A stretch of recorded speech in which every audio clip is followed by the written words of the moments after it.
very good evening, guys.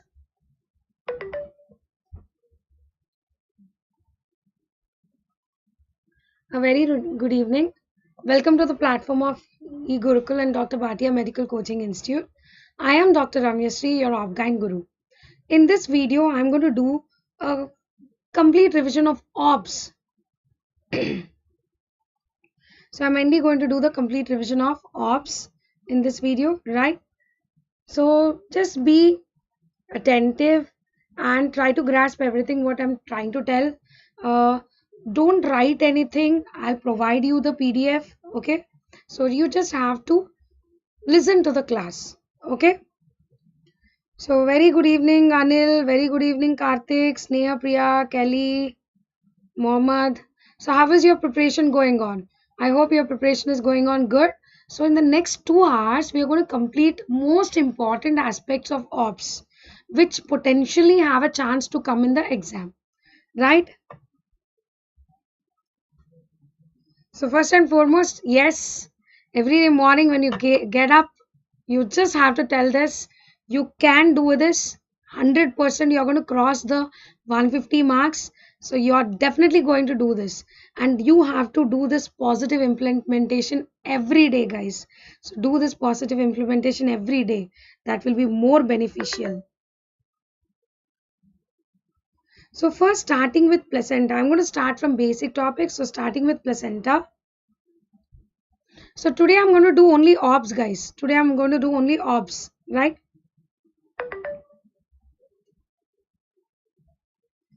So normally, how do you describe placenta also has been asked as an exam question. So placenta, human placenta is discoid in shape. So the shape of the placenta is like a disc and it is hemochoroidal. So when I tell hemochoroidal, it means some blood is there in the mother, some blood is from the baby. And it is deciduate. What do you mean by deciduate? It sheds off post delivery, right? So the human placenta is described in 3 words, that is discoid in shape, it is hemochoroidal, and it is deciduate. How is this placenta develops? Placenta is formed from chorion frondosum and maternal component is decidia basalis.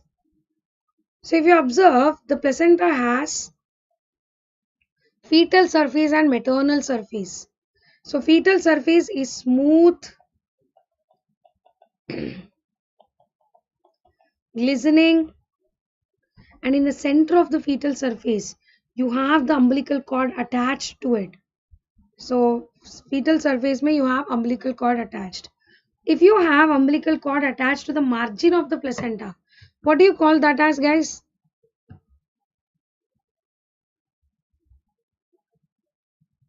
If you have the umbilical cord attached to the margin of the placenta, what do you call that as? So if the umbilical cord is attached to the margin, we call it as marginal, or we can also call it as battledore placenta.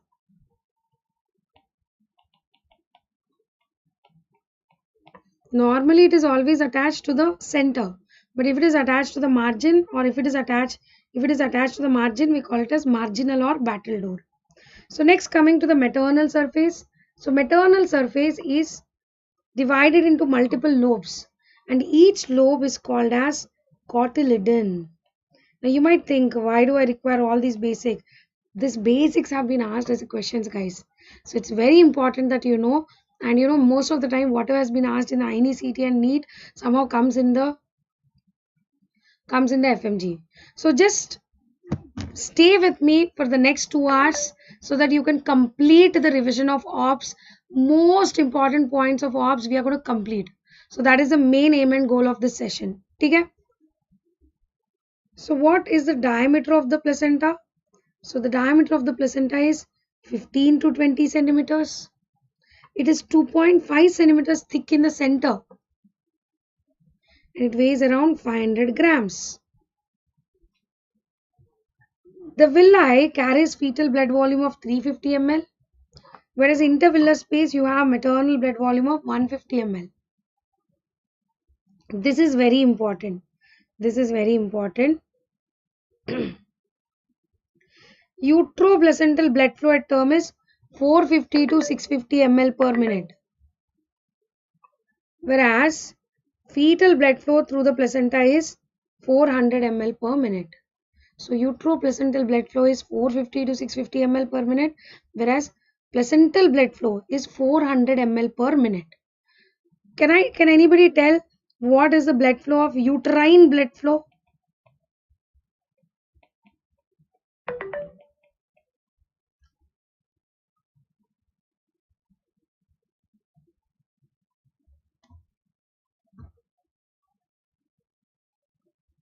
So what will be the uterine blood flow? So uterine blood flow at term is 800 to 900 ml per minute. Next important which they can ask you from the placenta is the images of the placenta. So I'll quickly show you the images of the placenta which are important to us. So first one is a circumvallate placenta. So circumvallate placenta, this is also called as very good Karthik, excellent. So 750, very good Anil, it's absolutely correct, 750 is fair enough. So first coming to the circumvallate. So circumvallate has a double fold of amnion and chorion. It has a central depression. So what do we classically call our circumvallate placenta as? We call it as Pani Puri.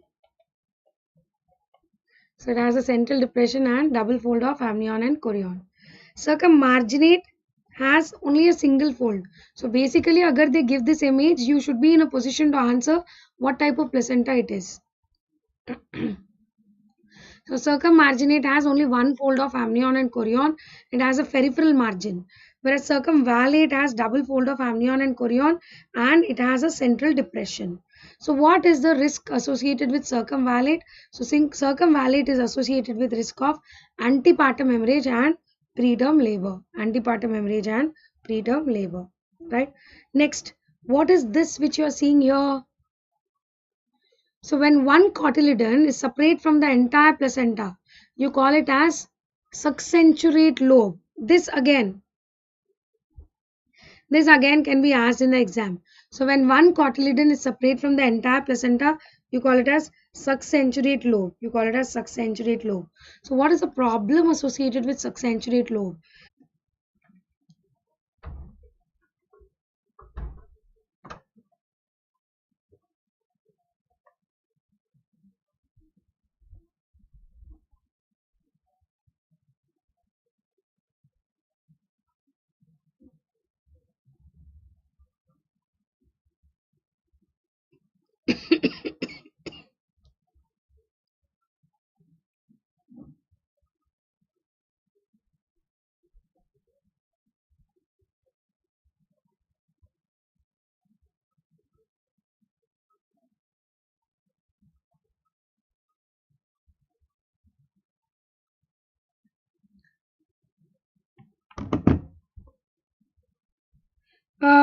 So I think now it is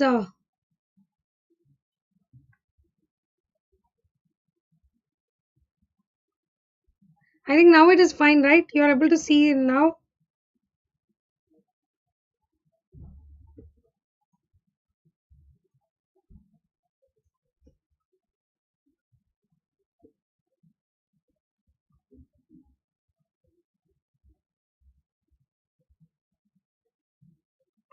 Okay, right.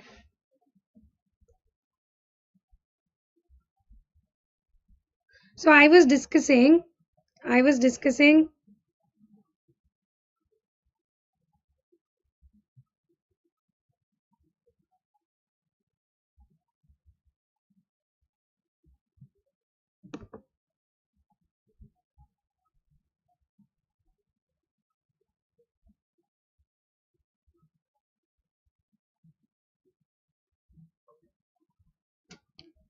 okay. So there was a power cut, so that's the reason why it got disconnected. So I hope now it is fine. So the internet takes time to connect, no? So that's why it is okay. So now if you see, this is a placenta bilobata. So in placenta bilobata, the placenta is divided into two equal halves. What happened in succensurate? Succensurate में only one cotyledon is separate from the entire placenta, but bilobata में placenta is divided into two equal halves.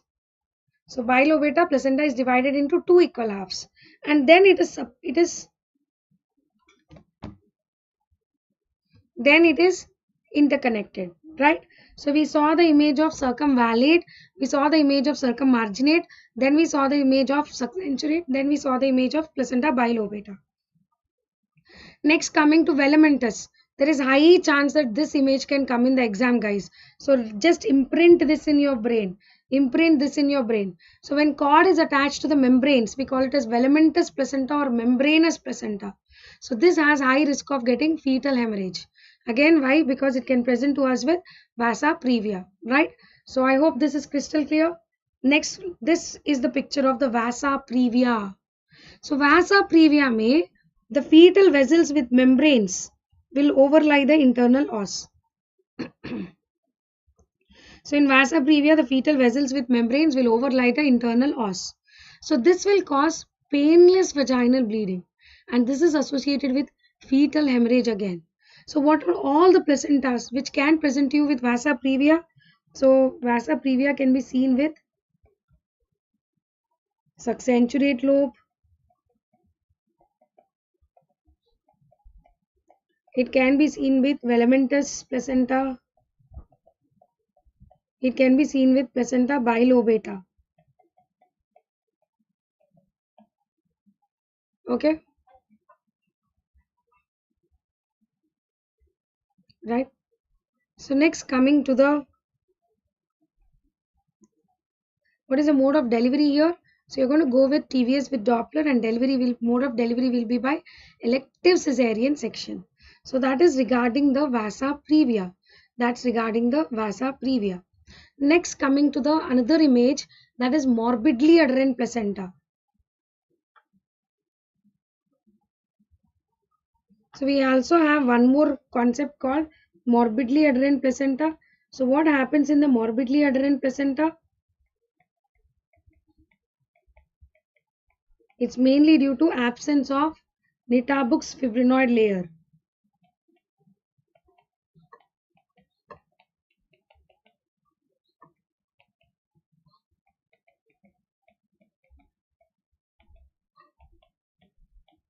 So it is mainly due to absence of Nitabuk's fibrinoid layer. This has been asked as a question, guys.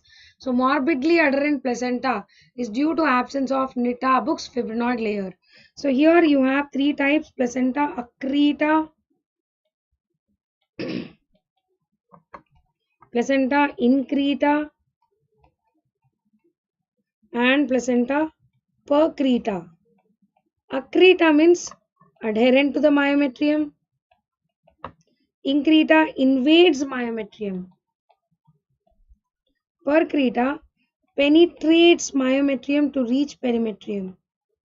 Percreta penetrates myometrium to reach the perimetrium. Right, that's all. So all these are the varieties of placenta which we have. So let's go to the next topic that is placenta previa. So the images of placenta previa has also been asked as an MCQs many times. So we have four types of placenta previa, guys. So placenta previa causes painless vaginal bleeding. So type 1 of placenta previa, which you're seeing here, is 2 centimeters away from the internal os. So type 1 placenta previa is 2 centimeters away from the internal os. Okay. Type 2 is also called as marginal. Type 2 is also called as marginal because it is just touching the margin of the os. Okay. Next we have type 3 and type 4. So type 3 is partial. This is covering the os partially. So it is covering the os partially. Type 4 is total. It is covering the os completely. So we have four types of placenta previa. Type 1 within 2 centimeters from the internal os, low lying. Type 2 which is marginal. Type 3 is partial. Type 4 is total. Okay. Now actually this is an outdated way. We don't use this at all. Nowadays it is only low lying and placenta previa. So this is completely outdated.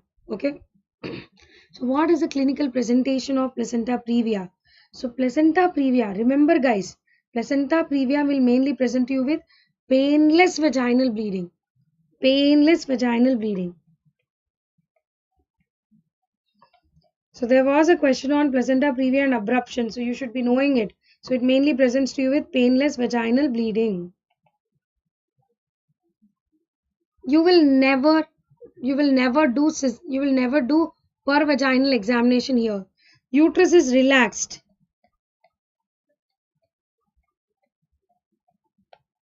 What is the mode of delivery in placenta previa? Again, if somebody asks you what is the mode of delivery in placenta previa, what will be your answer? So again, it will be LSCS. See, if they don't mention type 1 or type 2, so nothing they mention. Just ask what is the management of placenta previa. Just tell LSCS. Okay? So remember keywords: painless vaginal bleeding, uterus is relaxed. We mainly go for LSCS. Bachcha can be ulta pulta here. So bachcha can be breech, transverse lie. So malpresentations are frequent here. There is one very classical sign of placenta previa. Do you remember? Do you know what is Stalworthy sign? So whenever you push the baby into the pelvis, as it will go hit the placenta, there will be decrease in the fetal heart rate. That's called Stalworthy sign. Okay. Now you will do the LSCS when gestational age of the patient is more than 37 weeks. When gestational age of the patient is more than 37 weeks, that is when we go for LSCS. Okay. Next, let us go to the next one. That is, yeah, what do you think is this picture telling us? This is also one of the abnormal presentation. So what is this picture telling us?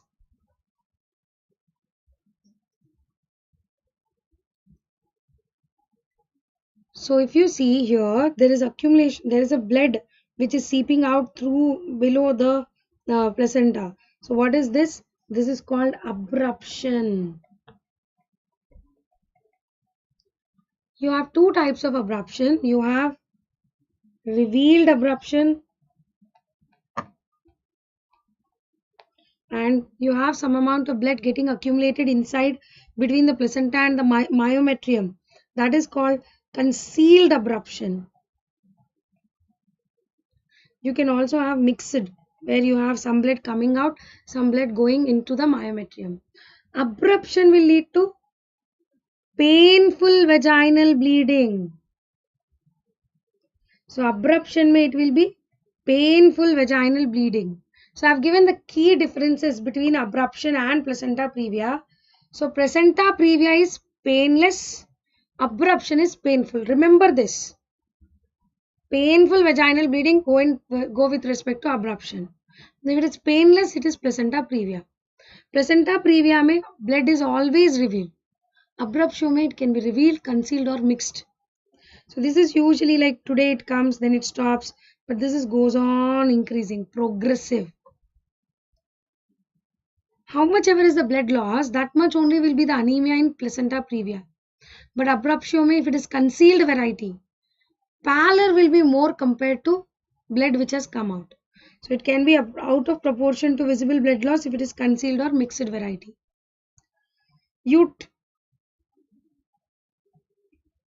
Most of the time abruption is related to hypertension, guys. So preeclampsia can be present in abruption. Uterus will be relaxed, equal to the period of gestation, and I told you that malpresentations can be seen in abruption. Now, malpresentation can be seen in placenta previa. So you are able to understand, right? So abruption may you will see that uterus is contracting, and as uterus is contracting, many times in the MCQ what they'll tell is they'll tell that patient is having painful vaginal bleeding, fetal parts are not palpable. So then you should think probably I'm dealing with abruption. There was one more MCQ in FMGE where they've asked fetal parts are easily palpable. There is pain, there is vaginal bleeding, fetal parts are easily palpable, baby is dead. Then what is your diagnosis? Here fetal parts are not palpable. If fetal parts are easily palpable in a patient with previous cesarean section, what do you think it might be? So in a patient with previous cesarean section, if fetal parts are easily palpable and if fetus is absent, it is rupture of the uterus. It is uterine rupture. This has been asked as an MCQ, guys. Okay. So here placenta will be in the lower segment. Here placenta will be in the upper segment. So here tocolysis can be given. Tocolysis can be given in placenta previa. Tocolysis can be given in placenta respect to the abruption and placenta previa.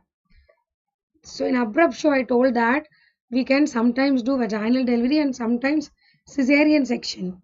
How do you decide whether you go for vaginal delivery or cesarean section? It depends on the fetal status. If fetus is alive and if there is fetal distress, we directly go for LSCS. If fetus is alive and if there is fetal distress, LSCS. If fetus is alive and there is no fetal distress, then vaginal delivery. If fetus is dead, check the maternal status. When you are checking the maternal status, if there is DIC, first correct DIC and then vaginal delivery. If there is no DIC, directly vaginal delivery.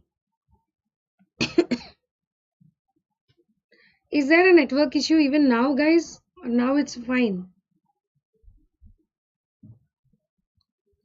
I hope now it is fine, right? So basically in abruption, everywhere we are doing vaginal delivery. Only when will we do cesarean section? When there is fetal distress. Okay? Now try to answer this question.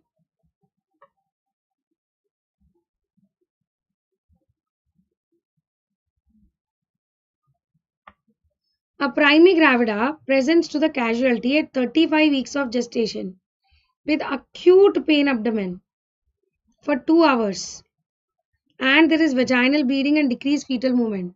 First of all, what is your diagnosis when you have acute pain abdomen and vaginal bleeding with decreased fetal movements?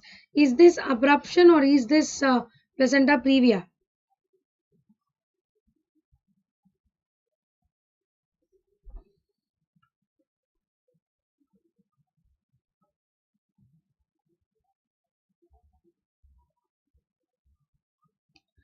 What is the diagnosis? Is it abruption or placenta previa? So this is abruption. And what are we going to do in an abruption? In abruption, we have to do vaginal. See here, I have not told fetal distress. There's only decreased fetal movements. I told in abruption we'll do fetal. We'll do whenever there is painful vaginal bleeding. It is always abruption. Remember pain abdomen. So this is abruption. Okay. And in abruption, what will you do? Only when there is fetal distress, you will go for cesarean. Here you don't have fetal distress. Decreased fetal movement will be there because of the contraction of the uterus. So what are you going to do? Immediate induction of labor. So you're going to go for immediate induction of labor. Placenta previa mein we can wait and watch. Wait and watch in placenta previa is called as McAfee and Johnson's regimen. Placenta previa. See, decreased movement does not mean it is fetal distress. Because of the continuous contraction, I cannot perceive the movement. Okay. As I have not written fetal distress, we'll go for induction of labor. If I would have written fetal distress, then it would have gone for cesarean section. Okay.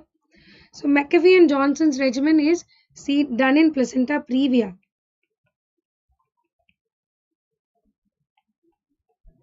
Where we wait and watch. And this wait and watch concept is done up to 37 weeks.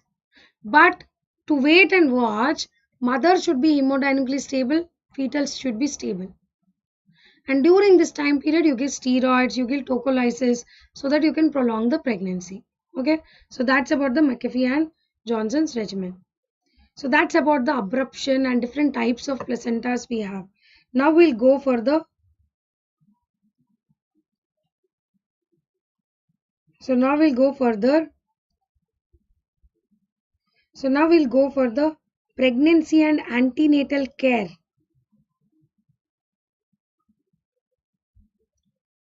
How many days is a total pregnancy, guys? How many days is a total pregnancy? So total pregnancy is 280 days. Total pregnancy is 280 days. Normally, how do we calculate the expected date of delivery? So normally we calculate the expected date of delivery with the help of Naegeli's formula. If they have regular 28 day cycle.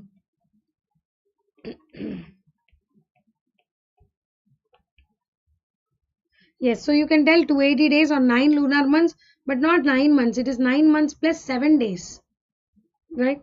Or 40 weeks, right? How do you calculate the LMP if the patient, how do you calculate the expected date of delivery if the LMP is 21st 21st April 2023 and she has 28 days cycle.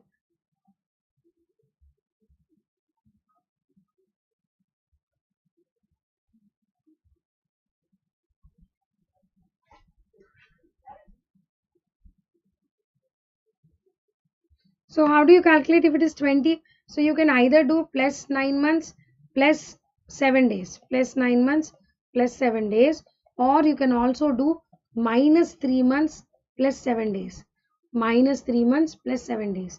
So 4 minus 3 is more faster than 4 plus 9 months. So she will deliver in Jan next year. And 7 days. So yes, very good, Karthik. So it will be 28th Jan 2024. If she has 28 days regular cycle, this is a formula which you can opt for. But let's imagine that she has let's say that she has 26 days cycle. So when she has 26 days cycle, you will not add 7 days. 2 plus 7 days, you have to minus 5 days. 2 plus 7 days, you have to minus 2 days. How many ever days it is more than 28 days, those many days you have to add, and how many days it is less than 28, those many days you have to subtract. So if you have a 26 days cycle, then and LMP is again same 21 April 2023, then what will be your answer? Same it will be, but instead of plus 7 days, I'm going to do plus 5 days only here. So 26th January.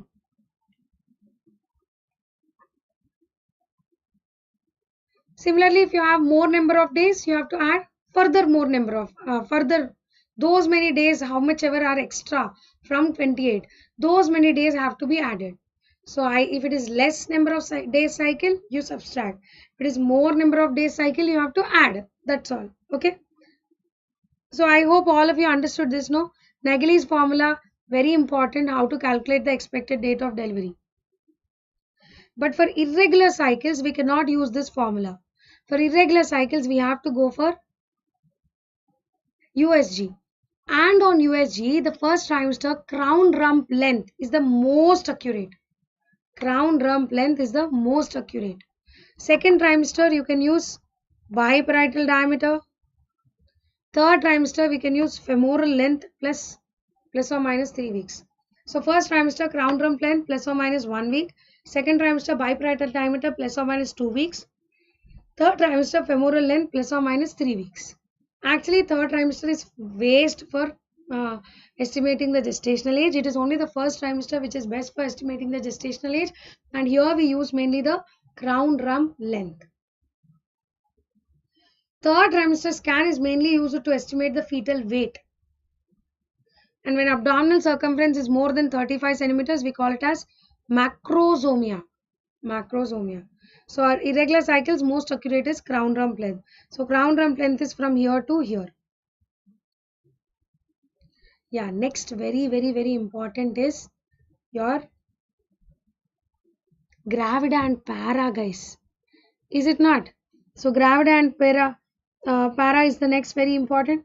Yes, Mansi, excellent. Transcerebellar diameter is most accurate in second trimester. but most of the times you don't have the option of transcerebellar diameter, so there you can go with the biparietal diameter. Right. So what does gravida means? So gravida means total number of pregnancies.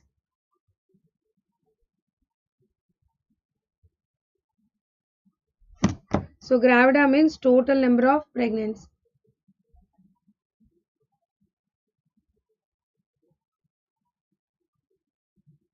Total number of pregnancies including the current pregnancy, and it also includes it doesn't matter what is the outcome.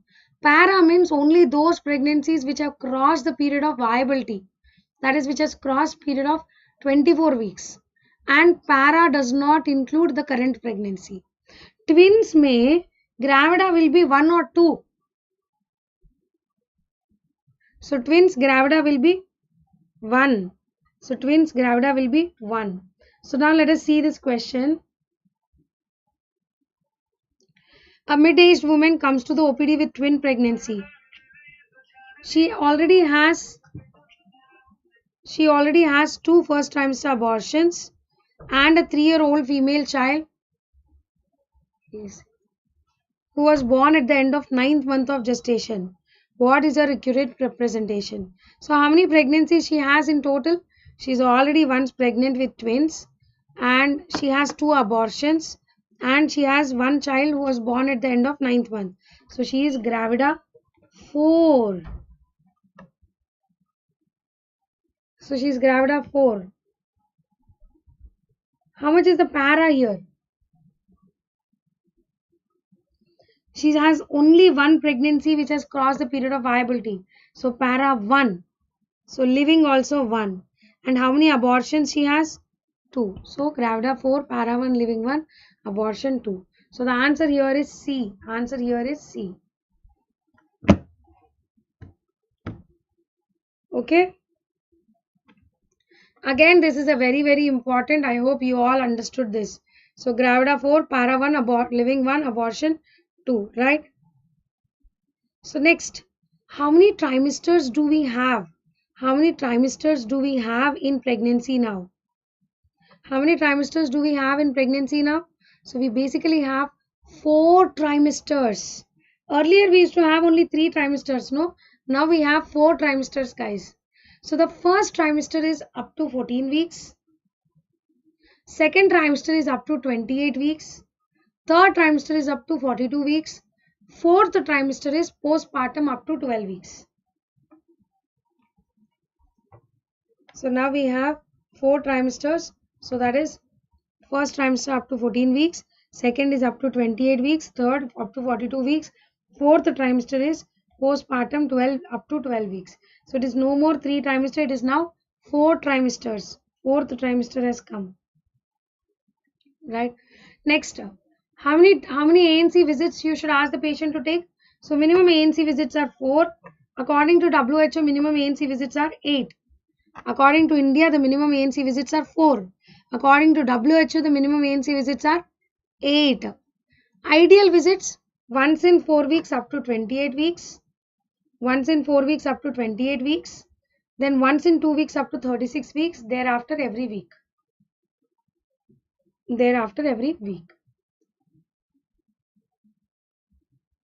Vaccination, what do we give? So we give 2 doses of TD. It's not TT, it is TD, 4 weeks apart. So you give 2 doses of TD 4 weeks apart. Apart from that, you can give 1 flu shot. COVID vaccine also is given in pregnancy. If they're affordable, you can always give 1 dose of Tdap between 27 to 32 weeks. See, this is expensive, so that's why not everyone we give. But if they're affordable, you can always give 1 dose of Tdap between 27 to 32 weeks. So earlier it was 2 doses of TT, but now it is not 2 doses of TT, it is 2 doses of TD. 2 doses of TD. Okay. So all we are discussing about the pregnancy and antenatal care, right? Next, coming to the what should be the calorie intake in pregnancy. So the calorie intake in pregnancy in the first trimester should be 0 kilocalories. Second trimester plus 350. Third trimester plus 450. Lactation 600. So first trimester she is vomiting, don't give extra. Second trimester 350, third trimester 450, fourth trimester lactation, yeah, first 6 months lactation, it is plus 600 kilocalories, right? Now coming to the folic acid. So we have prophylactic dose of folic acid as well as therapeutic dose of folic acid. So folic acid, prophylactic is 400 micrograms, whereas therapeutic is 4 milligrams. According to WHO, it is 400 micrograms and 4 milligrams. India 500 micrograms, 5 milligrams. Indications when they have previous history of neural tube defects, thalassemia, sickle cell anemia, epilepsy. Apart from that, we have to give iron supplementation. Iron 60 milligrams of elemental iron plus 500 micrograms of folic acid for 180 days in pregnancy and postpartum. 180 days postpartum. Calcium, how much you will give? So just when I'm telling, no, try to brush in your brain. So that is the main purpose. You're like just brushing it in your brain. So calcium, it is 1000 milligrams per day. And along with calcium, we are also supposed to give vitamin D. And vitamin D is 600 micrograms per day. Vitamin D is 600 micrograms per day. Okay. So this is everything about the nutrition. Now what all are the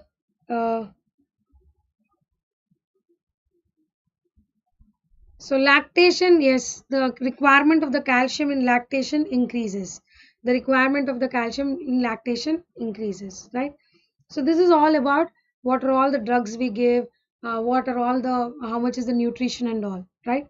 Now coming to the investigation, what are the basic investigations which we are supposed to do in the first trimester? At the first visit, you are supposed to do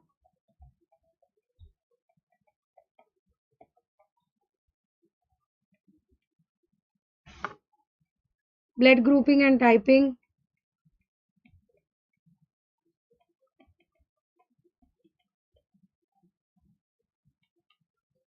So you'll do blood grouping and typing. You will do CBC, serum TSH, blood sugars,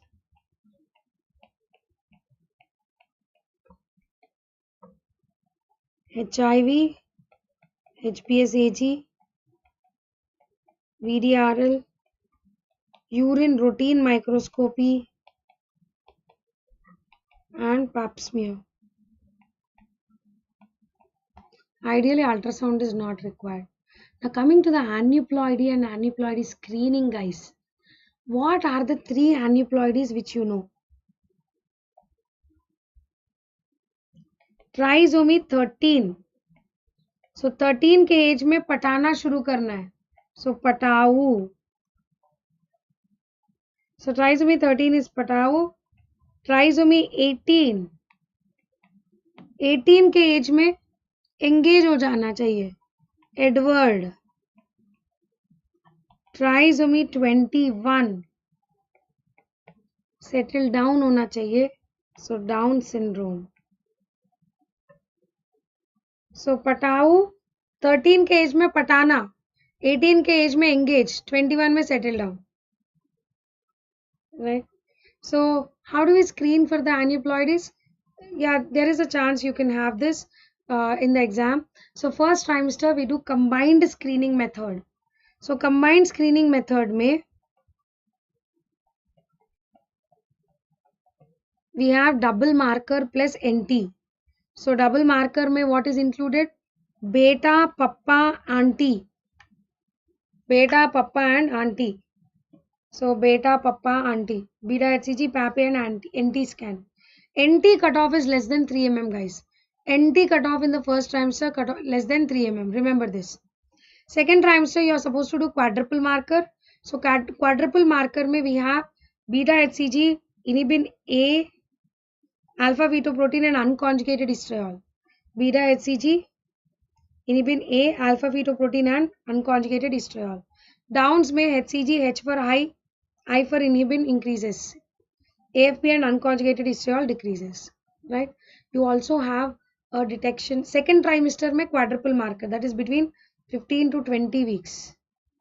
11 to 14 weeks mein you have the combined screening method.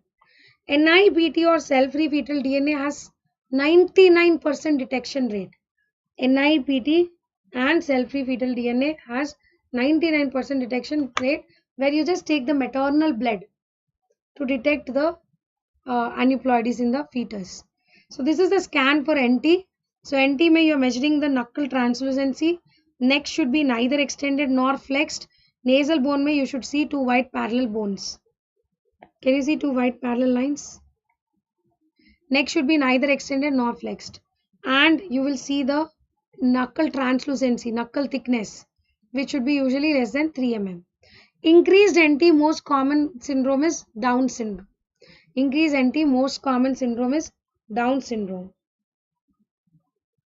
Very good, Mansi. Excellent. So confirmation is by these tests. So these test images can come as an image-based question to you. So the first image what you're seeing here is chorionic villus sampling. I can extend it. So this is the chorionic villus sampling. When the needle goes and pricks the placental tissue, it's called chorionic villus sampling. Right? Next one, you're taking the sample from the amniotic fluid. This is called amniocentesis. Next one, you're taking the needle from the umbilical cord and you're taking the sample. So this is called cordocentesis. So chorionic villus sampling is done between 11 to 14 weeks. Here you are mainly taking the trophoblasts. Culture results will come only within 1 week. And abortion chances very less, 0.5%. Amniocentesis, 15 to 20 weeks may you do. Fetal amniocytes are used. Culture results will come within 1 week. Abortion rate is again less than 0.5%. Cordocentesis, 18 to 20 weeks. Fetal WBCs are picked up. Culture results are immediate here. But abortion rate is very high with cordocentesis. Okay. So these are the 3 confirmatory tests we have. So that's about the aneuploidy and screening and confirmation. So now try to answer this. What is the optimum method of screening for chromosomal abnormality in a pregnancy at 13 weeks of gestation? So agar 13 weeks mein koi patient comes to you, what is the method with which you want to screen?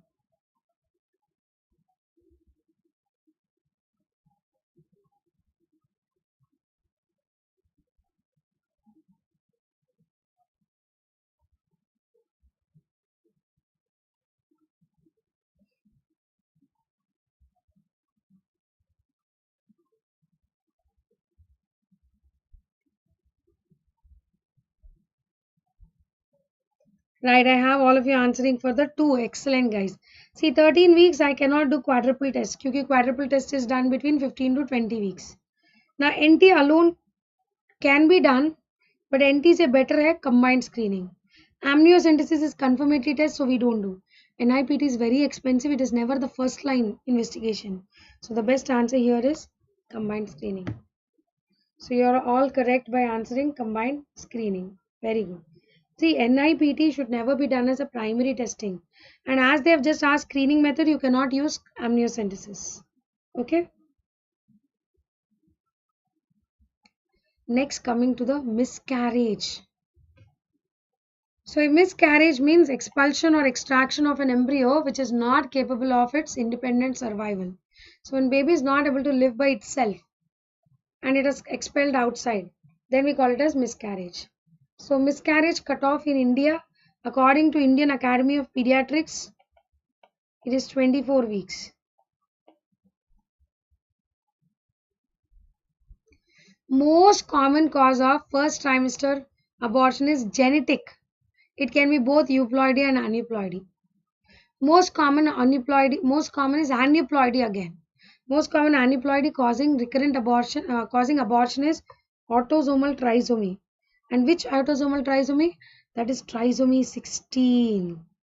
Understand, guys? Most common cause of first trimester abortion is genetic, euploidy and aneuploidy. Most common aneuploidy causing abortion is autosomal trisomy. In autosomal trisomy, trisomy 60. Most specific for miscarriage is Turner syndrome. Most specific for miscarriage is Turner. Most common cause for second trimester abortion is anatomical abnormalities. and most common cause for recurrent abortion. When do you call recurrent abortion? When you have abortion more than 3 times. Then you call it as recurrent. Most common cause for recurrent abortion is idiopathic, where you actually don't know what is the reason. So idiopathic is the most common cause, and in that idiopathic accounts for 50%. So apart from that, you can have autoimmune like APLA and all, anatomical abnormalities, genetic, endocrinal, all these can cause recurrent abortion. What is the only thing which will never cause recurrent abortion?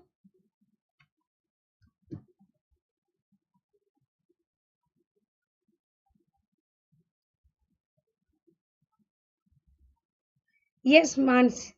So what is the one which will never cause recurrent abortion? Torch infections will never cause recurrent abortion.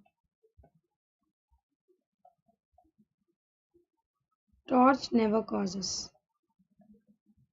So what are the things which we are going to remember here? Most common cause of first trimester abortion is genetic. Most common cause of genetic abortion is aneuploidies, mainly the autosomal trisomy. Among autosomal trisomy 16. Most specific is Turner. Most common cause of second trimester abortion is anatomical abnormalities. Most common cause of recurrent abortion is idiopathic. We don't know. Apart from idiopathic, you can go with the answer of anatomical abnormalities. APLA is the single most common cause which can cause recurrent abortions. And what will never cause recurrent abortion? Torch infections. Okay. There's only one infection which can cause recurrent abortion. That is syphilis. And syphilis, it follows something called as Casa-Witt's law. So recurrent abortion which is seen with syphilis, and this follows something called as Casa-Witt's law.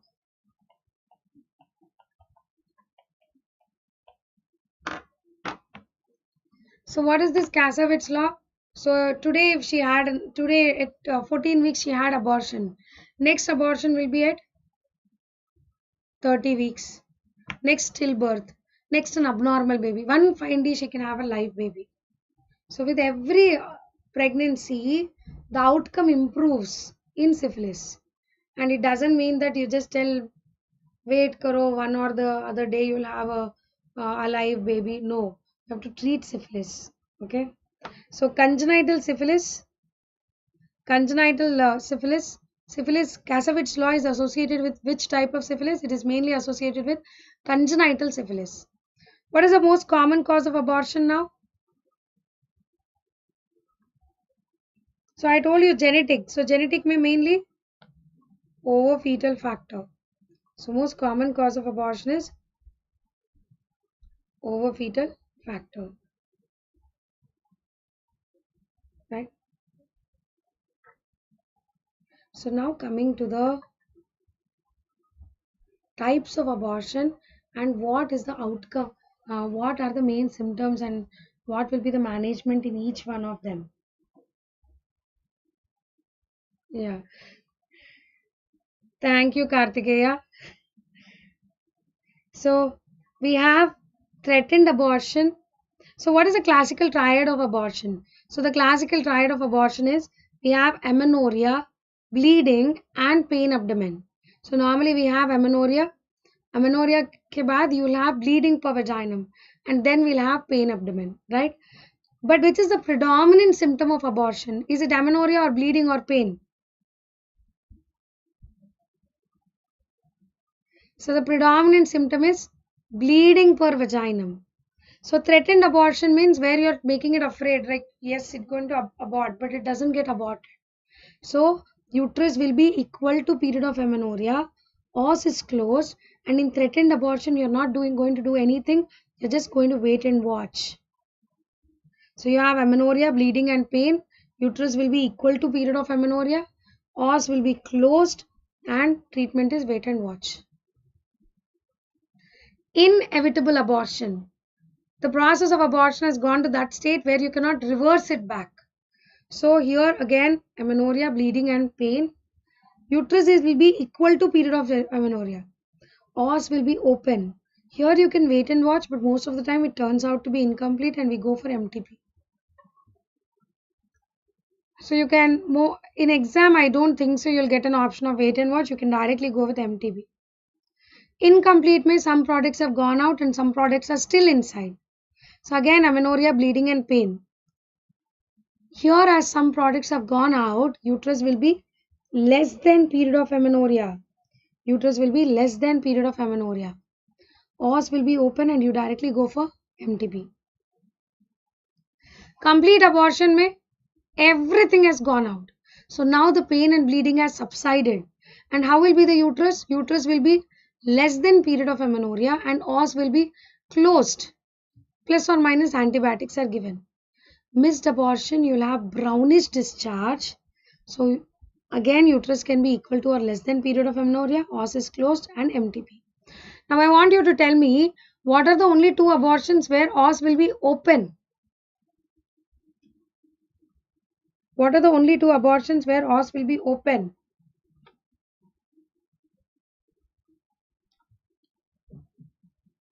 So the only two abortions where os is open is both which are starting with I. So inevitable and incomplete. In both of this os is open. Okay.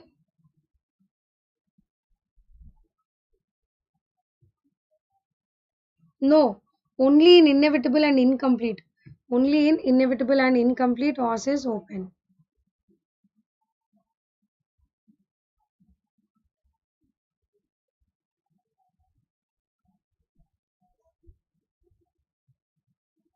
Right. So next coming to the after abortions, next we'll see the how do you manage each one of them. So in missed miscarriage, you have certain USG findings, guys. So you can call it as missed miscarriage when crown rump length is more than 7 mm and there is no FHR. So when crown rump length is more than 7 mm and if there is no FHR, you call it as missed miscarriage. When mean sac diameter is more than 25 mm and there is no embryo. When you have done scan first, you saw a sac with yolk sac. But when you repeat after 11 days, if there is still no heartbeat, then also you'll call it as missed miscarriage. You have done scan in the first trimester where you are seeing a sac but there is no yolk sac. You repeat after 2 weeks and if you see no embryo or a heartbeat, then also you can call it as a missed miscarriage. So when crown rump length is more than 7 mm, when mean sac diameter is more than 25 mm with no embryo, initial ultrasound shows a gestational sac with yolk sac and after 11 days you have no embryo with a heartbeat. First initial ultrasound is showing a sac without a yolk sac and after 2 weeks you see a no embryo with a heartbeat, then you call it as a missed miscarriage. Now coming to the MTP. So we all know that MTP is a very, very important topic. So MTP, what are the indications for MTP has been asked as an MCQ many, many times for you people, guys. So what is the indication where you will do MTP? To save the life of the mother. So new MTP bill has been passed came into effect in 2021. So indications for MTP are to save the life of the mother, humanitarian ground, that is rape, incest, eugenic, genetic abnormalities in the baby, contraception failure, and when you are continuing the pregnancy, it can cause grave injury to the mental and physical health of the mother. So in all these indications, we directly go for the MTP. There was one question: do you go for MTP in large family size?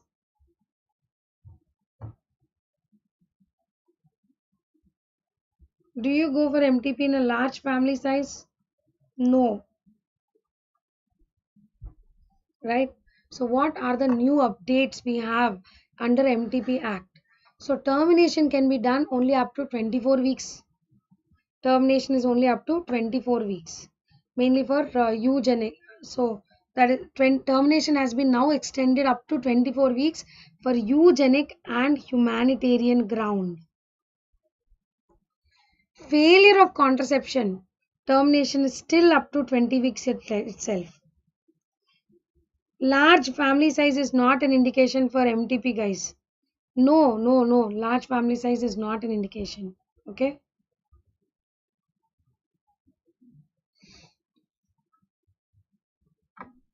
So termination up to 20 weeks for contraception failure. But the termination has been changed to 24 weeks for eugenic and humanitarian ground. There is no upper limit of termination for substantial anomalies or lethal anomalies. So there is no upper limit of termination for substantial anomalies or lethal anomalies. And we are going to use one doctor up to 20 weeks of gestation, and you are going to use two doctors from 20 to 24 weeks of gestation. So one doctor up to 20 weeks, two doctors from 20 to 24 weeks of gestation. And this has been also asked. Privacy should be maintained. Women, earlier it was done only for a married woman and her husband. Married woman only we used to do. Now any woman can come with a partner. So woman and her partner also we can do the MTP. It need not be married. So these are the new updates which we have as per the MTP guidelines 2021. Now who can do MTP? Only those who have a degree of OBGYN, who has done 6 months of internship in OBGYN, who has assisted 25 MTPs. MTP can be done only in the hospitals established by government or approved by government. Consent of the woman is enough. You don't require partner or husband's consent. In minors, guardian consent. And all abortion should be reported to government, right? Before performing any of these methods of termination, you should always do a ultrasound, guys. You should do a ultrasound. So first trimester we give mifepristone and misoprostol. So day 1 mifepristone and day 3 misoprostol 800 micrograms. This is as per India. Day 1 mifi 200 milligrams per oral. Day 3 misoprostol 800 micrograms in India. Whereas according to Williams it is day 1 200 milligrams per oral mifi and day 2 it is misoprostol 800 micrograms. Or you can also give misoprostol alone 800 micrograms and then repeat every 3 hours, total 3 doses. You got an MCQ on misoprostol total dose in second trimester. So FMGE you got this question already. So you should be printing this printing the dosage of mifi and miso in your brain. Okay. So in second trimester, day 1 mifi 200, day 2 it's misoprostol 400 micrograms, every 3 hours total 5 doses. Every 3 hours total 5 doses. Or you can also give misoprostol alone, that is 400 micrograms every 3 hours up to 5 total doses. So you can also give misoprostol alone, that is 400 micrograms every 3 hours total 5 doses. You can also give dinoprostol. No need to remember the dosage of dinoprostol, oxytocin and all. But misoprostol you have to remember the dose. So how many misoprostol you can give? Total 5 doses. Second trimester mein total 5 doses, and how much is the dose? 400 micrograms. Apart from these, you can also give intraamniotic instillation of hypertonic urea and normal saline, and extraamniotic instillation of ethacridine lactate and prostaglandin. So you can give intraamniotic instillation of hypertonic urea and normal saline and extraamniotic instillation of ethacridine lactate and prostaglandin. They can also give these images. So the first image what you're seeing here is the menstrual regulation syringe. Second one, when you have 2 pistons, this is the manual vacuum aspiration syringe. The third picture what you're seeing is the suction and evacuation pump. So menstrual regulation syringe, it's a 50 ml syringe. This can be used up to 6 weeks. Manual vacuum aspiration syringe is a double valve piston which creates a negative pressure of 660 mm Hg, and this can be used up to 13 plus 6 weeks of gestation. Both of this menstrual regulation and manual vacuum aspiration, you don't require any anesthesia. Can be done under mild sedation. Suction and evacuation requires a negative pressure of 600 mm Hg, and this is done up to 13 plus 6 weeks, and this is done under short general anesthesia. And to all this, what do you attach to aspirate the products? Whether it is menstrual regulation, or whether it is manual vacuum aspiration, or whether it is suction and evacuation. To all this, what do you attach to aspirate the products of conception?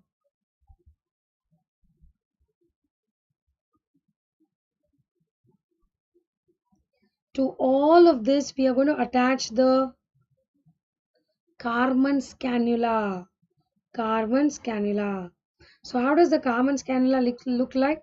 So this is the Carman's cannula. Actually, it has a bent tip and 2 openings. They are color coded. How do you decide what should be the size of the Carman's cannula? If she's 8 weeks, you will use 8 mm cannula. If she is 9 weeks, you will use 1 number less cannula.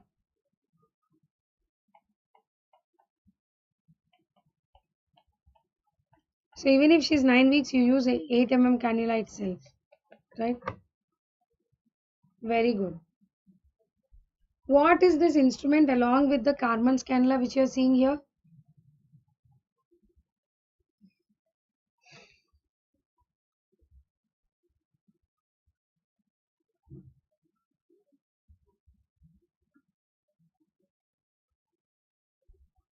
Yeah, diameter is equal to the week of gestation. Correct. What is this which you are seeing here in the image? This is the manual vacuum aspiration syringe. There's two pistons, no? So manual vacuum aspiration syringe. Second trimester, we mainly go for dilatation and curettage, or dilatation and evacuation. This is how the uterine curette looks like. So uterine curette has one end which is very sharp, one end which is blunt. Okay. Do you know what is this instrument? So I told dilatation and curettage and dilatation and evacuation. For dilatation and curettage, you will use uterine curette. For dilatation and evacuation, you will use ovum forceps. So this is the ovum forceps.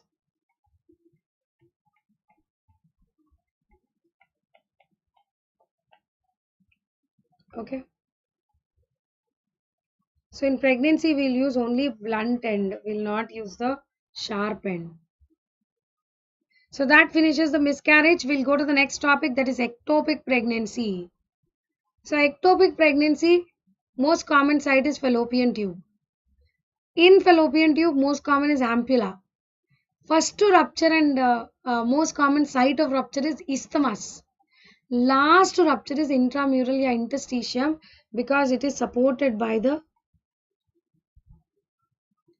uterine musculature. Okay. Next, coming to the ruptured ectopic pregnancy. So ruptured ectopic, we have amenorrhea, pain abdomen and bleeding per vaginum. So ruptured ectopic, we have ruptured ectopic is like a bomb, fut. So amenorrhea, pain abdomen and bleeding per vaginum. So pain abdomen is the most predominant symptom.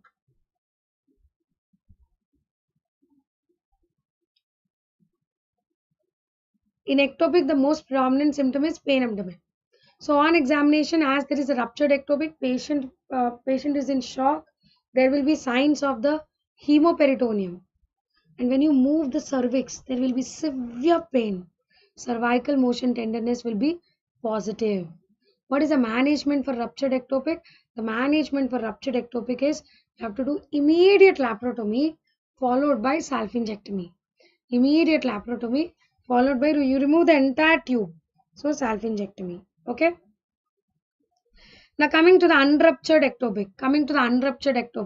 So unruptured ectopic is like a silent bomb sitting inside fallopian tube. So clinical picture will be asymptomatic.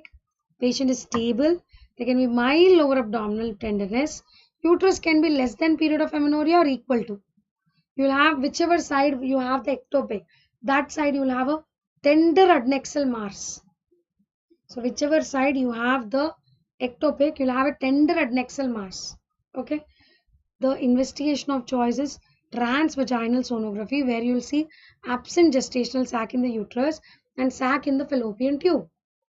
On Doppler, this is a classical appearance on the Doppler. What do you call this as? Ring of fire appearance. So on Doppler we have ring of fire appearance. So Akka Gola, right? So management, we have three modalities of management. You have medical management, expectant management, surgical management. Expectant mein you're not doing anything. Medical mein you are giving methotrexate. Surgical mein you're doing surgical removal. So for medical and expectant, all the parameters are same except the beta HCG levels. To do expectant or to do medical management, there should be no pain. Patient should be ready for follow-up.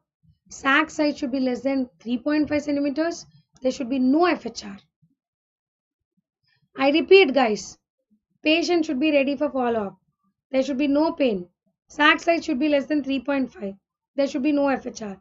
And beta HCG should be less than 1000 for expectant management, and beta HCG should be less than 1500 for medical management. So less than 1000 and less than 1500. Actually, better you remember less than 5000. Drug of choice is methotrexate. Anything ulta to this is surgical management.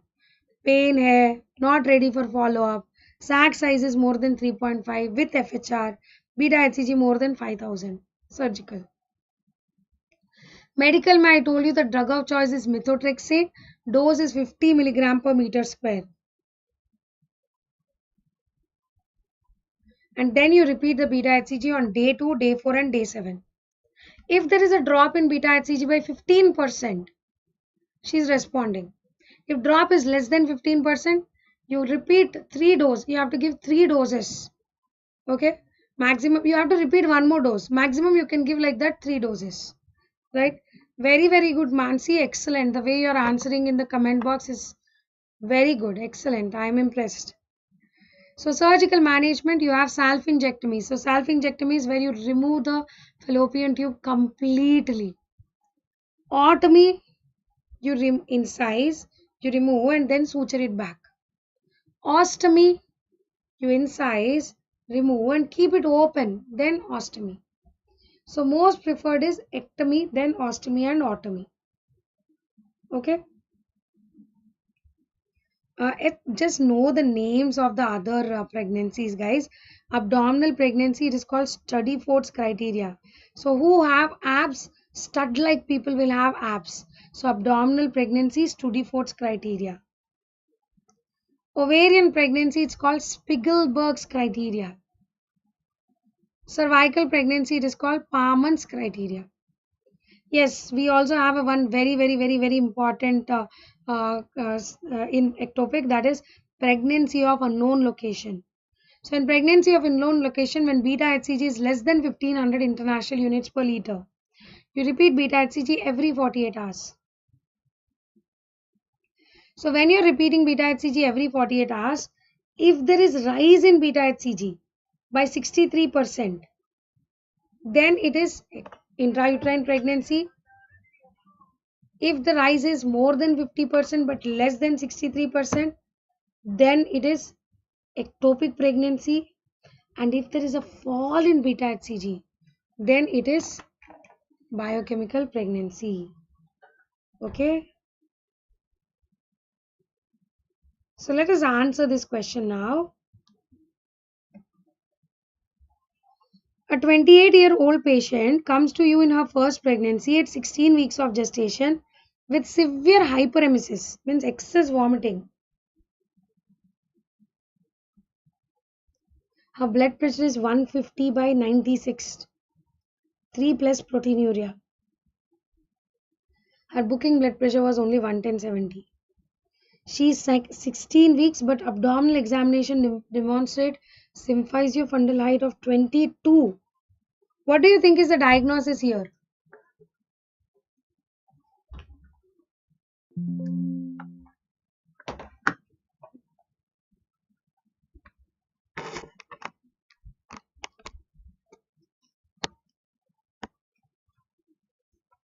So what do you think is the diagnosis here?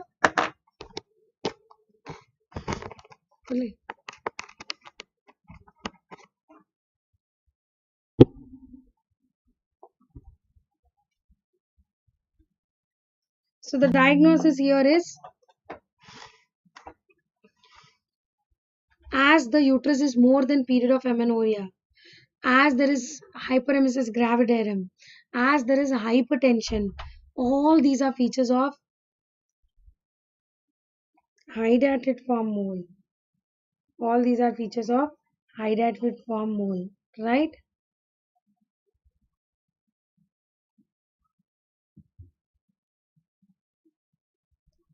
So now coming to the molar pregnancy. See, okay, you have answered inevitable miscarriage. Will in inevitable miscarriage, will the uterus be more than period of amenorrhea? No, in inevitable miscarriage, uterus will be equal to period of amenorrhea. But here it was 16 weeks and it has become 22 weeks. So it cannot be inevitable miscarriage. Complete miscarriage may uterus will become less than period of amenorrhea. It can be fibroid actually, because fibroid may uterus will be huge. But there is hyperemesis, early onset preeclampsia. All these are features suggestive of hydatid form mole, guys. So the next topic which we are going to learn is hydatid form mole.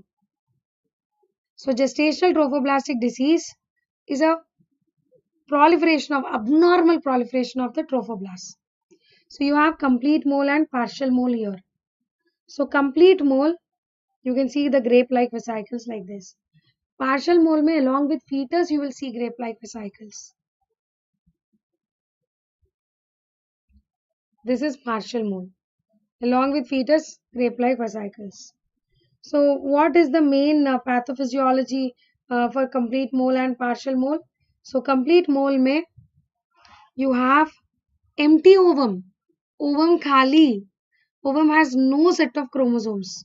And this empty ovum fertilizes with two set of sperms, or it fertilizes with one sperm which will duplicate again after going inside. So complete mole mein two sperms will go into the empty ovum, or it can be one sperm going inside which will duplicate again. So ultimately it is resulting in a molar pregnancy which is created only from the father. That's why it's also called as androgenetic mole. Most common karyotype of complete mole is 46XX. Whereas in partial mole may you have 23X and 23Y. Two sperms fertilizing ovum which also contains one set of chromosome.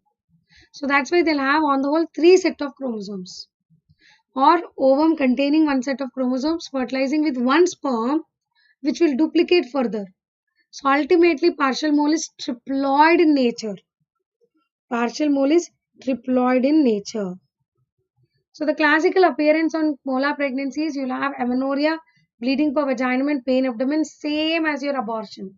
Again here bleeding per vaginum is predominant symptom. Per abdomen mein uterus will be more than period of amenorrhea, soft and doughy. Soft and doughy. This is for the complete mole.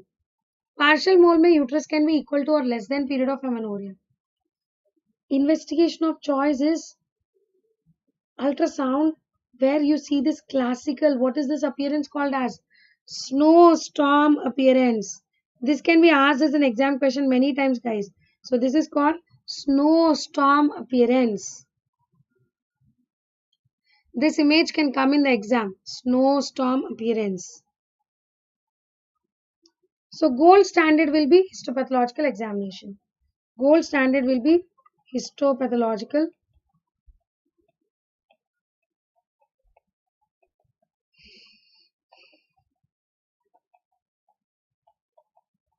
examination. Okay. Now, so basically complete mole is diploid, partial mole is triploid. 46XX is most common here. 69XXY is the most common in partial mole. Embryo is present in partial mole, absent in the complete. Complete mole mein trophoblastic hyperplasia and hydropic degeneration will be diffuse. Partial mole mein they will be focal. But partial molar has fetal RBCs, scalloping and inclusion bodies. What is the treatment of choice in molar pregnancy? Suction and evacuation. Suction and evacuation. Their age is more than 40 years and if they are complete mole, you can consider hysterectomy. Not like pakka do hysterectomy, but you can consider hysterectomy. Okay. Now post-op follow-up you have to do with weekly beta HCG till nil and then continue for another 3 consecutive weeks and then monthly for 6 months. So post-op may weekly beta HCG till nil and 3 consecutive weeks and then monthly for 6 months. Monthly for 6 months. The contraception of choice here is combined oral contraceptive pills. What is the contraception which is absolutely contraindicated?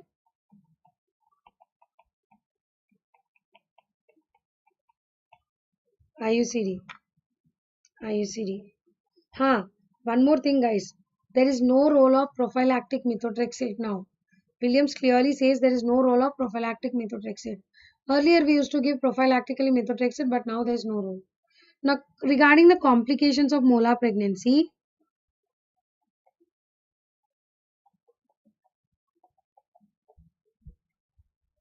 lot of HCG is there. So what will this lot of HCG do? So this lot of HCG will do hyperemesis gravidarum.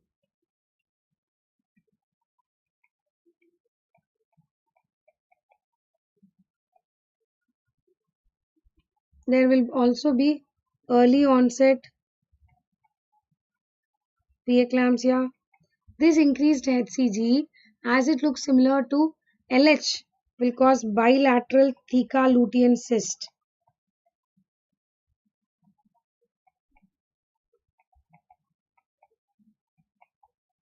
Okay, tell me one thing. As there is risk of bilateral theca lutein cyst, what is the management of the bilateral theca lutein cyst? Will you remove the cyst or will you remove the molar pregnancy? So these bilateral theca lutein cysts are self-limiting. They regress after the molar pregnancy treatment. Okay.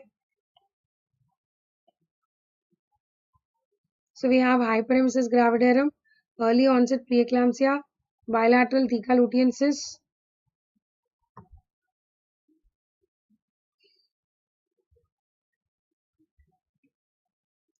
Sometimes these molar as it looks HCG is similar to TSH, so it will cause thyrotoxicosis.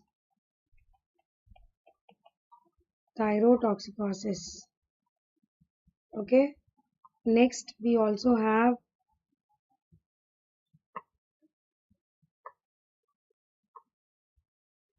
pulmonary embolism, and they also carry the risk of choriocarcinoma. They can go into choriocarcinoma.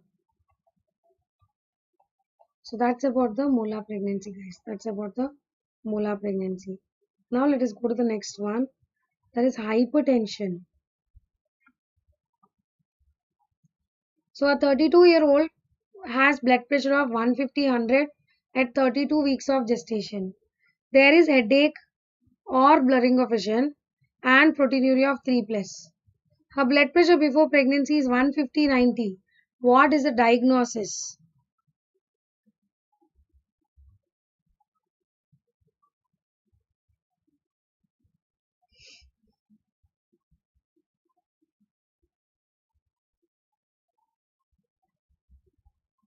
So what is the diagnosis? So basically what are the different types of hypertensive disorders we have?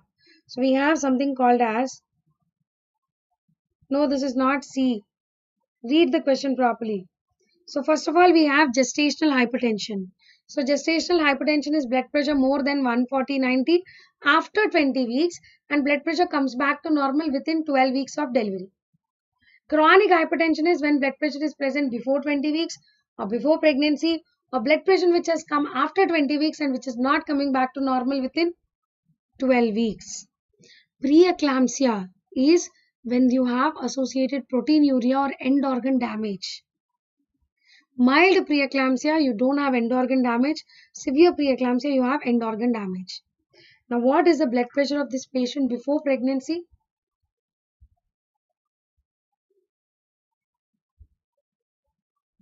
Excellent, Mansi. This is chronic hypertension with superimposed preeclampsia because her blood pressure before pregnancy is 150/90. If the blood pressure before pregnancy would have been 110/70, then your answer would have gone correct with only severe preeclampsia. But as the blood pressure before pregnancy has gone to 150/90, that is why it will go in favor of chronic hypertension with superimposed preeclampsia. Okay. Right now, uh, coming to the diagnosis, that's chronic hypertension. So mild preeclampsia will be systolic blood pressure less than 160, diastolic blood pressure less than 110, and there will be no end organ damage signs.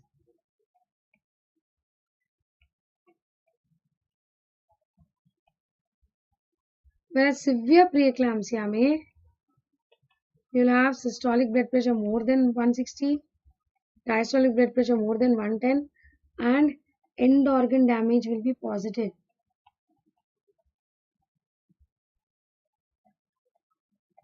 Like headache, blurring of vision, all that will be positive for the severe preeclampsia.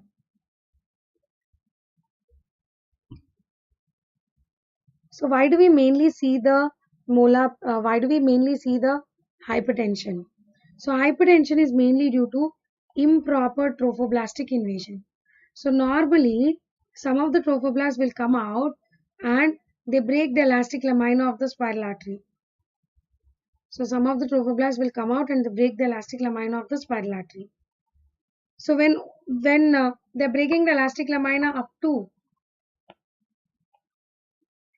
endometrium, it is mainly by interstitial extravillous trophoblast. Now, when they break the elastic lamina of the myometrium also, it is the endovascular extravillous trophoblast, right?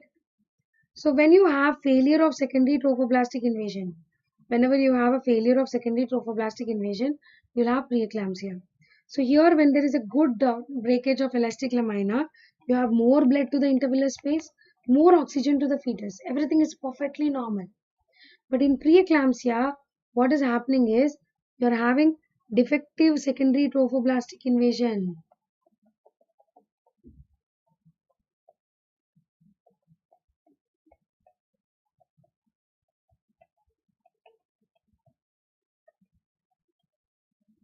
Because of that, what will happen? There will be no amount of there will be decreased amount of blood which will go into intervillous space. So as there is decreased amount of blood which will go into intervillous space, there will be decreased oxygen supply, and that's why baby will have all increased vasoconstrictors being released and increased inflammatory mediators being released. And those increased vasoconstrictors and inflammatory mediators are the one which causes hypertension in pregnancy. So this increased vasoconstrictor will lead. So what are the vasoconstrictors which are going to be increased? So that is causing fetoplacental insufficiency, which is lead to increased vasoconstrictors and decreased vasodilators. So what are the vasoconstrictors which increase? Soluble FMS like tyrosine kinase 1, endoglin, and thromboxane A2. What are the vasodilators which are decreasing? Nitric oxide, placental growth factor, and prostacyclin. So nitric oxide,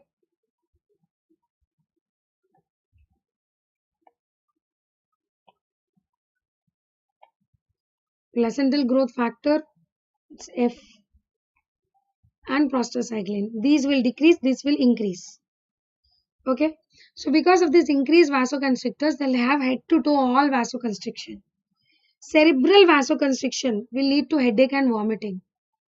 Retinal vessel vasoconstriction will lead to scotoma and blurring of vision. Lungs में vasoconstriction will lead to pulmonary edema. Below the liver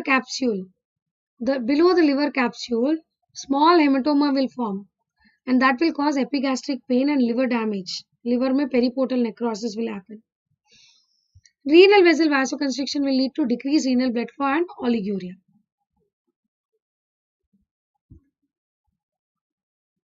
So among all these systems, the most commonly involved organ is kidney. So you will see glomeruloendotheliosis. Glomeruloendotheliosis. Am I clear? So who is the villain in preeclampsia? So who is the villain in preeclampsia? It's mainly the baby. So what should be the management? The management should be the delivery of the baby. So villain is baby. So the management should be delivery of the baby, right?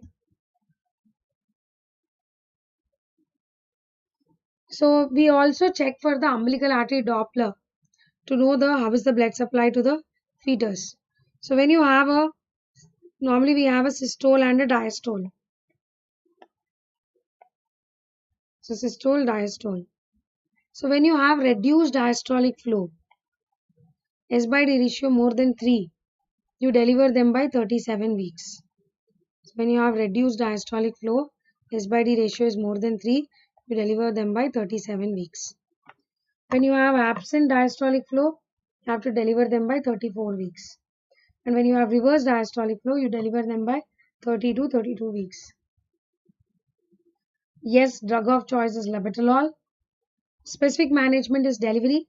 Mild preeclampsia you deliver by 37 weeks. Severe preeclampsia by 34 weeks. Severe preeclampsia with impending signs, you deliver them by immediate delivery. And you also give magnesium sulfate prophylaxis. So the drug of choice here is labetalol. Apart from that, you can give alpha-methyl-dopa, nifedipine, nitroprusside, hydralazine. AC inhibitors and ARBs are absolutely contraindicated. We don't give AC inhibitors and ARBs. So that's about the hypertensive disorders in pregnancy. So let us see this question and try to answer. A 40-year-old woman presents at 32 weeks of gestation in her first pregnancy with blood pressure of 143/90. Blood pressure at the beginning of her pregnancy was 160. Quantitative test is indicated no proteinuria. She feels well with no headache and visual disturbance. So what should be the management here?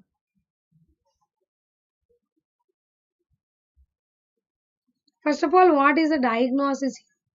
So the diagnosis here is, so she's having blood pressure 143/90 and before it was normal, no proteinuria.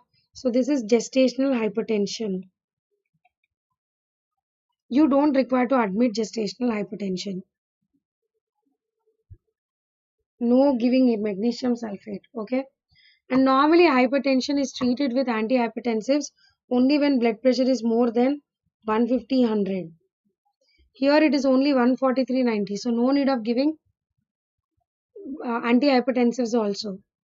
And preeclampsia investigations should be done when there is preeclampsia. Here you don't have preeclampsia, so that's why you're not going to do investigations also. So answer here will be do not admit or treat hypertension. No indication for blood test, but just monitor the blood pressure weekly. So they can give you such questions, guys. They can give you such questions where they can ask. Now, I told you that blood pressure is required to be treated only when it crosses 150/100. So as it was 143/90, that's why you're not treating the hypertension also. Okay, am I clear with this? So now coming to diabetes in pregnancy and shoulder dystocia. So congenital malformations is seen mainly with overt DM. So when do you call overt DM? So overt DM is when fasting blood sugar is more than 126 milligram per deciliter. Postprandial is more than 200 milligram per deciliter. And when HbA1c is more than 6.5, then you call it as overt DM or pre-gestational diabetes mellitus. Overt DM carries a high risk of congenital malformations, guys, especially when HbA1c is more than 10%. You have 22% risk. Now please remember, over DM is glucose intolerance before pregnancy. There is nothing like 20 weeks or anything. So whenever you have diabetes before pregnancy, it's called over DM. If you get diabetes only in pregnancy, then you call it as GDM. Okay? So most common congenital malformation is VSD, more than neural tube defect. Most specific congenital malformation is caudal regression syndrome or sacral agenesis. Most specific cardiac anomaly is transposition of great arteries. So most common is most common is VSD more than NTD. Most specific is caudal regression syndrome or sacral agenesis. Most specific cardiac anomaly is transposition of great arteries. So in over DM, insulin is the drug of choice, and we have to do the fetal echo. See, as they have high risk of getting cardiac anomalies in the fetus, so you have to do a fetal echo. So how do you diagnose GDM? GDM is glucose intolerance for the first time in pregnancy. In pregnancy itself, you are getting sugar. So you can give 100 grams of GTT. 100 grams of GTT, ACOG, fasting should be less than 95. 1 hour less than 180.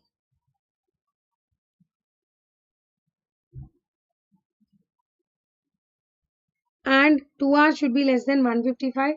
And 3 hours will be less than 140.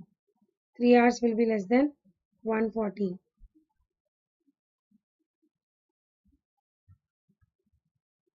So 95, 180, 155, 140. 95, 180, 155, 140. 9 twos are 8. So actually 5050 are the ending.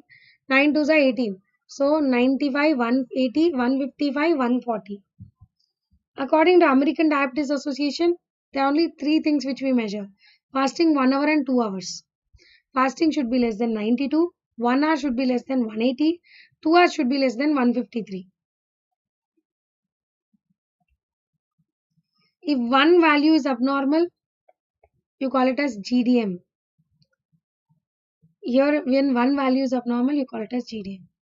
There, if 2 values are abnormal, only then you can call GDM. Once you diagnose GDM, immediately you will not jump and treat. You will give 2 weeks chance with diet and exercise. That doesn't work out, then you will give insulin, which is a drug of choice. Okay? So coming to the timing of delivery, when GDM is well controlled on diet, deliver them by 40 to 40 plus 6 weeks. If GDM is well controlled on medication, 39 to 39 plus 6 weeks. If you have same with over DM also. Poorly controlled 37 weeks, uncontrolled 34 weeks. 39, 37, 34. Okay?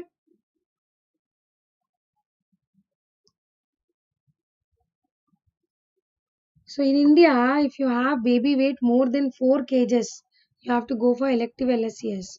Americans, if baby weight is more than 4.5 kgs, we go for elective LSCS. In India, if it is more than 4 kgs, we go for elective LSCS. Right? Next, one of the complications which we have with diabetes mellitus is shoulder dystocia. So in shoulder dystocia, the head comes out but shoulder is stuck inside. The main risk factor with shoulder dystocia is DOPE, diabetes, obesity, postdatism and excess weight gain. Diabetes, obesity, postdatism and excess weight gain. Mansi, if they tell you American, so actually we are supposed to follow the IADPSG. For sugars, IADPSG, that is 75 gram OGTT. 92, 180, 153. This one is the one which we follow. And in India, we also have 75 gram OGCT. That's called DBMCI, where you give 75 grams of glucose and then you measure her blood sugars after 2 hours. So I have DBMCI also. In India, we mainly follow DBMCI. This is for sugars monitoring. So blood sugars after 2 hours, if it is less than 120, it is normal. 121 to 140, it is impaired glucose tolerance. More than 140 GDM, more than 200 over DM. Okay. ACOG we don't follow in India. Yeah, shoulder dystocia, diabetes, obesity, post 87, excess weight gain. So the risk associated with shoulder dystocia is Erb's palsy. Most common risk is Erb's palsy, that is policeman tip hand, mainly because of compression of C5 and C6. So what do you do in shoulder dystocia? First call for help. Then you have to go for Mac Roberts maneuver. So Mac Roberts may you hyperflex both the limbs and abduct. So that way the pelvis will tilt carefully. Most common complication with the Mac Roberts is they'll have meralgia paresthetica. Lateral cutaneous nerve of thigh will get compressed. After that you will do suprapubic pressure. After Mac Roberts and suprapubic, you have Wood's corkscrew.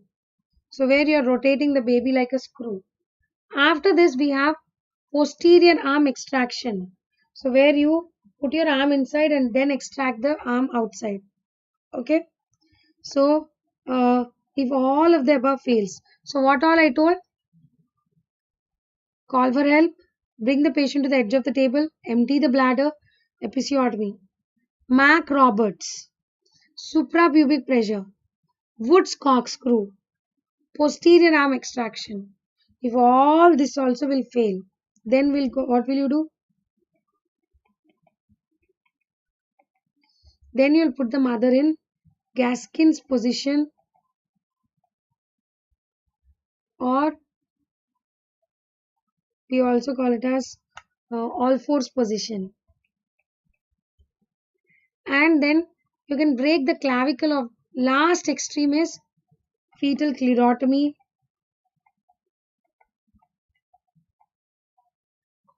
maternal symphysiotomy,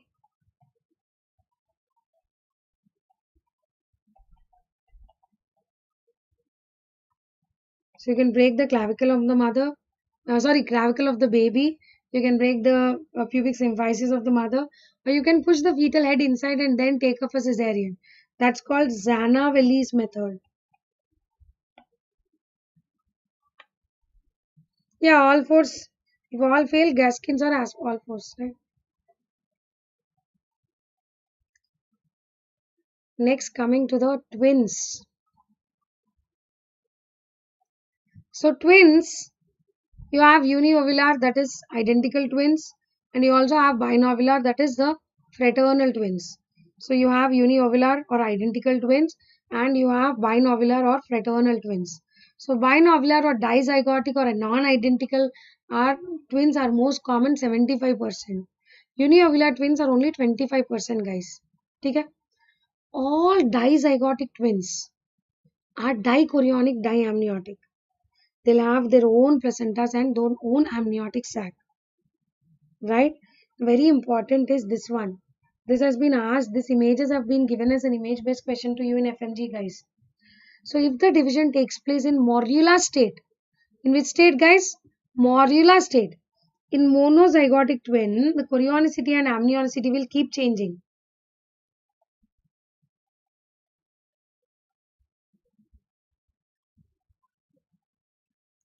In monozygotic twins, the chorionicity and amnionicity will change, right?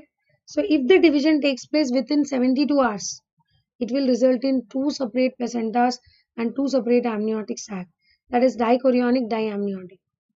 If the division takes place between day 4 to day 8, you will have a single placenta but two amniotic sac. Monochorionic diamniotic. If the division takes place between day 8 to day 13, they'll have single amniotic sac and single placenta. That's called monochorionic monoamniotic. And if the division takes place after the embryonic disc is formed, that is beyond 13 days, the both babies will be joined with each other, that is conjoined twins.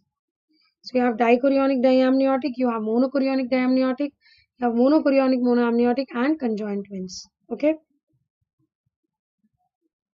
Within 72 hours, day 4 to day 8, day 8 to day 13 and more than 13 days. So how do we mainly diagnose the twins? You can diagnose the twins by 11 to 14 week scan. So 11 to 14 week scan, if you see,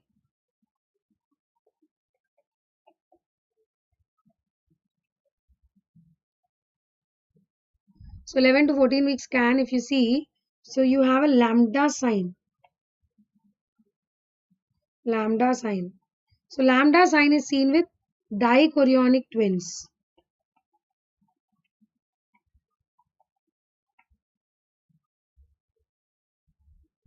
Whereas in monochorionic twins, you will have a T sign.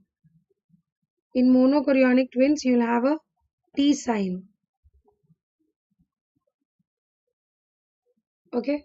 So T sign is seen in monochorionic twins, whereas lambda sign is seen with dichorionic twins. Right. So one very classical associated with twins is twin-to-twin transfusion syndrome. So twin-to-twin transfusion syndrome is seen only with monochorionic diamniotic twin.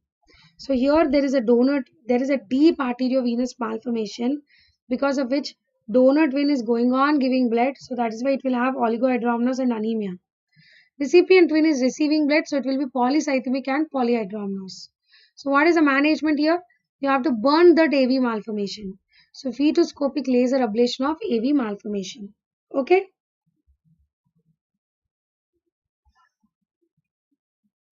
Am I clear, guys?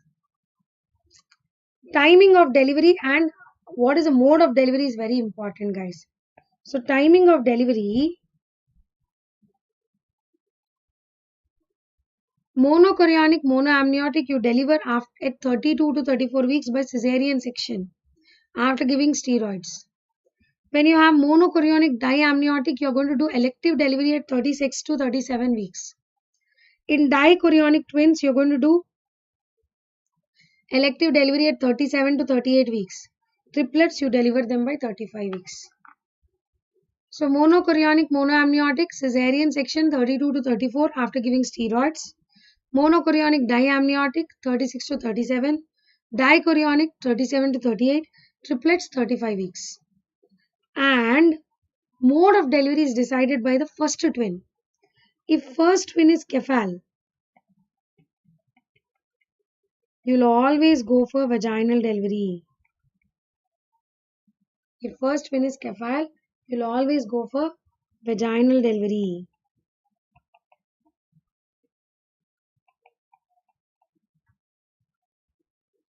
Irrespective of the second twin. So if second twin is transverse breech, first twin cephal, second twin breech, assisted vaginal breech delivery.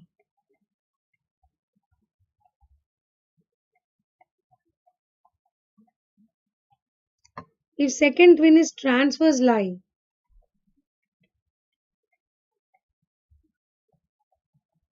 then you will rotate the baby and then you will do assisted vaginal breech delivery. So you will do internal podalic version followed by assisted vaginal breech delivery.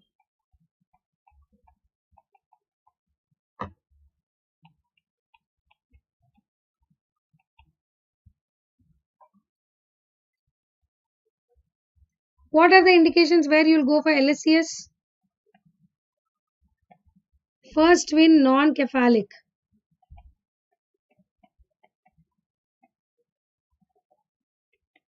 First twin non-cephalic. When you have monochorionic, monoamniotic, triplets, conjoint, and twin-to-twin transfusion syndrome. These are the indications where you will directly go for the LSCS in twins. Okay. Next, coming to the Leupold maneuvers. So Leupold maneuvers are something very, very, very important, guys. So Leupold maneuvers, the first Leupold maneuver may you only feel the fundus. So first Leupold maneuver is also called as fundal grip. So on fundal grip, so if you feel there is a soft, broad, irregular mass,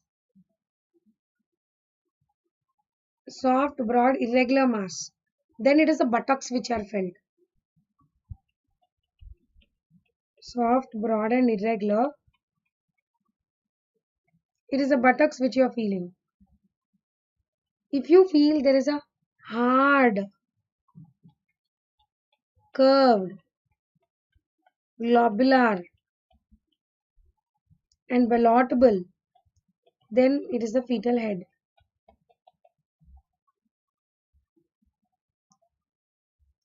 We start Leopold de Manver from 28 weeks. Ideal is to start after 32 weeks. So we start from 28 weeks, but ideal is to start after 32 weeks. So start from 28 weeks. You can remember it as 28 weeks. So if you feel there is a soft, broad, irregular mass, it is the buttocks. If you feel there is a hard, curved, globular, ballotable mass, it is the fetal head. So fundal grip helps us to find out what is there in the upper pole of the abdomen. Next, we have the lateral grip or umbilical grip. When you feel there is a smooth, curvilinear resistance, that is the back. If you feel there is multiple knob-like structures, then it is the fetal limbs. Then you have the third grip. Third grip is also called as Pollick's grip. Third grip is also called as Pollick's grip. Thumb on one side and 4 fingers on the other side. So if you feel, if you are able to hold the baby's head and if you are able to move it, it's ballotable, then it is the not engaged. If it's not ballotable, it is engaged. Next, we have fourth maneuver, that's called second pelvic grip. When we are trying to, it's to confirm the third pelvic grip. So when you are trying to feel and if the hands are converging, it is not engaged. Hands are diverging, then head is engaged. Okay. Now regarding the pelvis, just remember that everything is, so inlet anteroposterior diameter is 11 centimeters, oblique 12, transverse is 13. Cavity, everything is circular, 12, 12, 12. Outlet mein anteroposterior is 13, oblique is 12, transverse is 11. Just remember this table, that's all. For pelvis, just remember this table, that's all, more than enough. Okay. How many types of pelvis we have? We have 4 types of pelvis. Gynecoid, android, anthroid and platypelloid. Gynecoid, android, anthropoid, platypelloid. Gynecoid is the most common. Platypelloid is the least common. Gynecoid में circle होता है. Anthropoid, anteroposteriorly oval. Android, heart shaped, triangular. It's a male pelvis. Platypelloid is transversely oval. Only android में you will have ischial spines prominent. Subpubic angle less than 85 degrees. Subpubic angle more than 90 degrees. Ischial spine not prominent. Gynecoid is a good pelvis. Anthropoid pelvis favors persistent OP position and face to pubis delivery. Remember this, guys. Anthropoid pelvis favors persistent OP position and face to pubis delivery.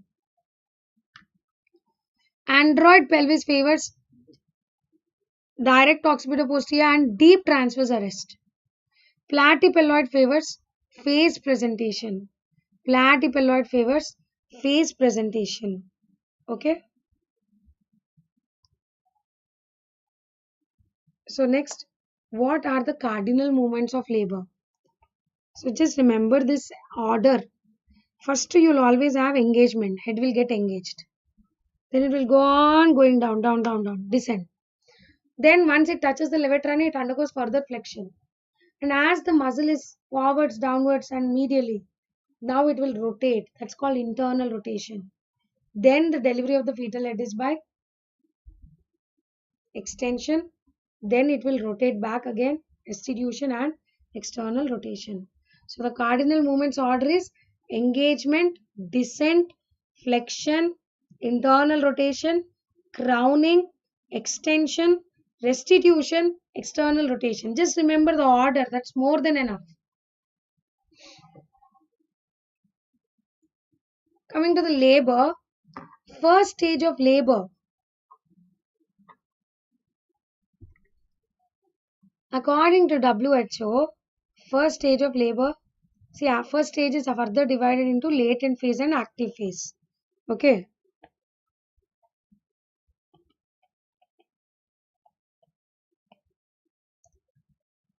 So latent phase, according to WHO, is less than 4 centimeters. Active phase is 4 to 10. Williams less than 6, more than active phase 6 to 10. WHO Labor Care Guide. This is a recent WHO partogram, less than 5, 5 to 10. Okay. So latent phase में what are the different abnormalities we have? On an average in primary, latent phase will take 10 to 12 hours. Multi will take 6 to 8 hours. When do you call prolonged latent phase? More than 20 hours and more than 14 hours.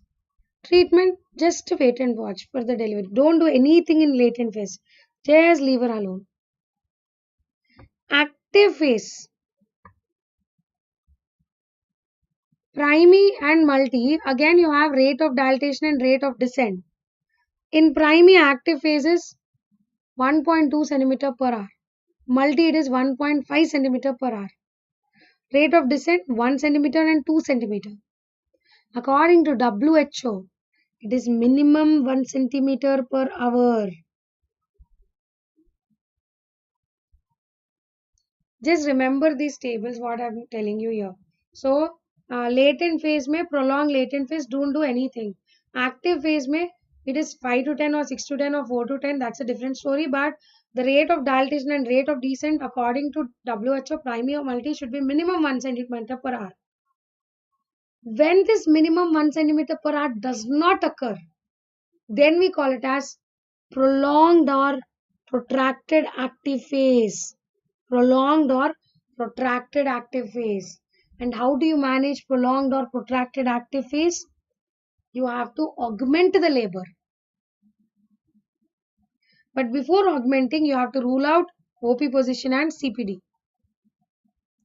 How do you augment? You give artificial rupture of membrane and you do oxytocin. You give oxytocin and artificial rupture of membranes. Okay.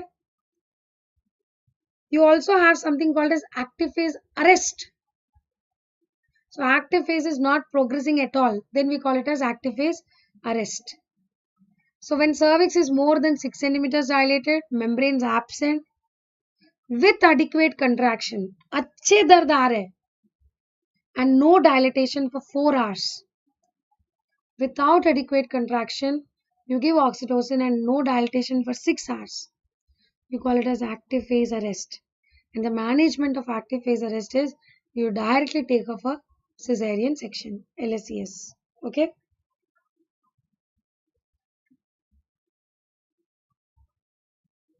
So for example, this question we'll see. So I have a Mansi asking, is crowning a part of cardinal movements?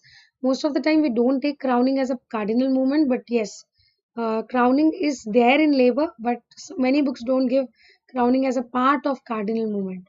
Okay. A 28-year-old in her first pregnancy is induced at term plus 10 days. CTG was normal. She was dilated 6 centimeters 4 hours previously and now 8 centimeters.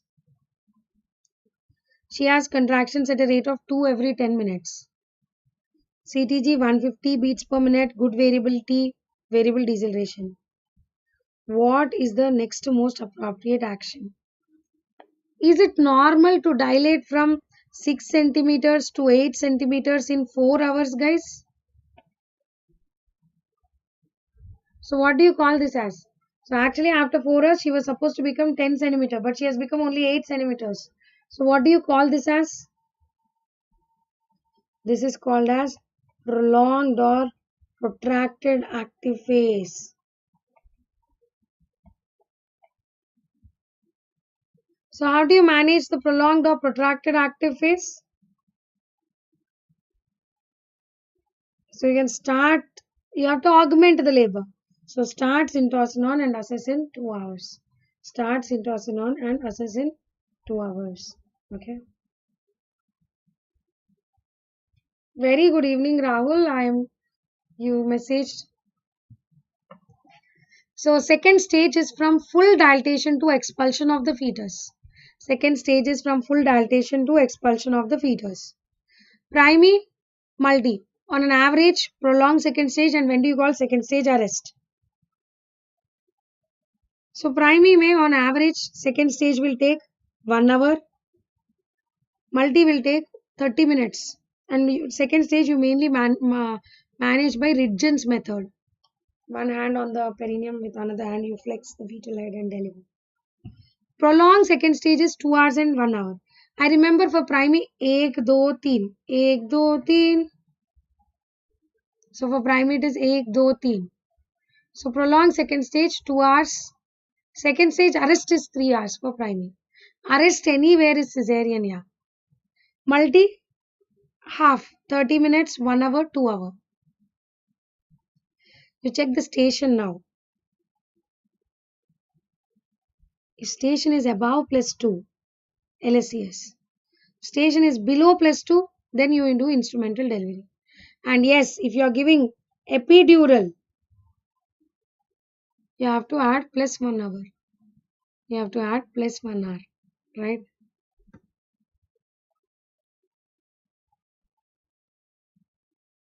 So third stage is expulsion of the placenta. Third stage is expulsion of the placenta, right? So third stage we have active management of third stage of labor. So what we do in active management of third stage of labor, you can remember it with the mnemonic of IDBI.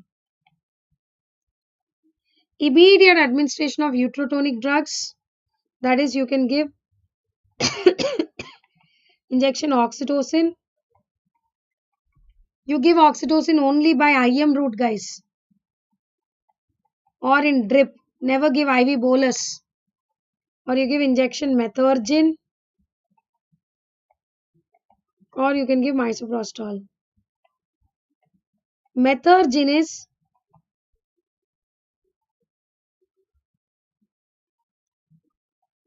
Methergin is 0.2 milligrams. Misoprostol is 600 micrograms. You do delayed cord clamping. You wait till cord pulsation stop 1 to 3 minutes and then do delayed cord clamping. Controlled contraction of Brandt-Sandrow method is where you put one hand on the abdomen and then you do to and fro motion. So B stands for Brandt-Sandrow method. Last I is intermittent uterine tone assessment or the uterine massage. So these are the components of active management of third stage of labor. Right? So this is in short everything about the quick recap of OBS. I've discussed everything about OBS, all important topics. So this is a quick recap of the OBS, right? So any doubts, feel free to ask. Rahul, you want me to do UPSC CMS questions? I'll try, but I'm not promising you. Actually, I used to do it before, but I don't know. In recent times, I've not gone through the papers also, to be frank. I have old papers, I don't have the recent papers. So you can share to me. I'll try to do at least 5 question papers. Last 5 years question papers I'll try to do. Okay. So I hope this session was beneficial for you. I just made it as crisp as possible and all the important points. So you just dedicate 2 hours. So this can give you a quick recap of your before exam, where you can fetch lot of marks by viewing this video. All the best, guys. Just keep on reading. Don't think when will be the date of the exam and all. Definitely it will be released. Just be positive. Keep on your preparation going on. Don't stop. That's all. It's very important. Thank you so much. Good night. Sweet dreams.